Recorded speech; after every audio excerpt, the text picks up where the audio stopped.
Friends, ఇప్పుడే అందిన వార్త. బీఆర్ఎస్ మాజీ మంత్రి కేటీఆర్ కు ప్రమాదం, పరిస్థితి దారుణం అంటూ లేటెస్ట్ అప్డేట్ అయితే వచ్చిందండి.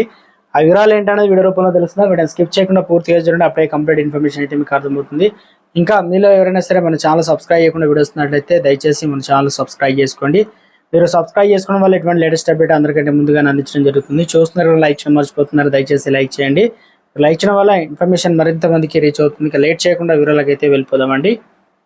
ఏ రకంగా ప్రమాదం జరిగింది ఏంటిదన్న చూద్దాం. బీఆర్ఎస్ వర్కింగ్ ప్రెసిడెంట్ కేటీఆర్ అనగా బీఆర్ఎస్ లో మాజీ మంత్రి కేటీఆర్ కు షాక్ ఎదురైంది. ఆయనపై పోలీసులు కేసు ఫైల్ అయింది. ఎందుకంటే మేడిగడ్డ బ్యారేజ్ వద్ద డ్రోన్ అనేది అనధికారంగా ఎగిరివేసినందుకు BRS working president MLA KTR తో పాటు మాజీ ఎమ్మెల్యే బాల్కా సుమన్, గండ్రా వెంకటరమణారెడ్డిలపై కేసులు అయితే నమోదయ్యాయి.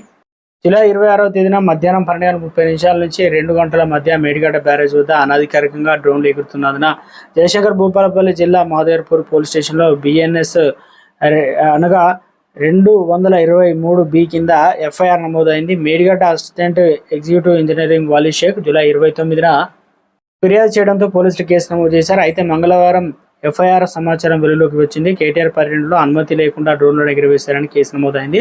తెలంగాణ ప్రభుత్వానికి మేడిగడ్డ బ్యారేజీ ఎంతో ముఖ్యమో, అనధికారికంగా డ్రోన్ ఆపరేషన్ ప్రజా భద్రత ఎంతో ప్రమాదకరమో వాలీ షేక్ తన ఫిర్యాదులో పేర్కొన్నారు. సోషల్ మీడియాలో వినియోగదారులు డ్రోన్ ఎగురుతున్న దృశ్యాలను చూసిన తర్వాత దాని సమస్య గురించి అధికారులు అయితే తెలియజేశారనమాట. సో మొత్తం మీద ఇక 26 తారీఖు ఏదైతే బడ్జెట్ ప్రవేశపెట్టే ముందు లిఫ్ట్ అంటే మేడిగడ్డ బ్యారేజ్ కుమ్ముతుందని ఈ రకంగా చేయడం, తర్వాత దీనికి సాంగ్ యాడ్ చేసి బయటికి రిలీజ్ చేయడం, దాని తర్వాత సోషల్ మీడియా కూడా కాంగ్రెస్ ఫెయిల్ అయిందని, ఈ తరుణంలో మొత్తానికైతే ఏదైతే డ్రోన్ సంబంధించి ఉందో ఆ కేసు అయితే నమోదు కావడం జరిగింది పలువురు పైన, కేటీఆర్ పైన కూడా. సో దీనిపైన ఏ రకంగా స్పందిస్తారో ఏందనే చూడాలి. పెద్ద ప్రమాదం పొంచి ఉందా? ఇప్పటికే కవిత జైల్లో ఉండడం, ఇలాంటివి జరగడం రాష్ట్రంలో మరోసారి సంచలనంగా మారిందంటున్నారు రాజకీయ నిపుణులు.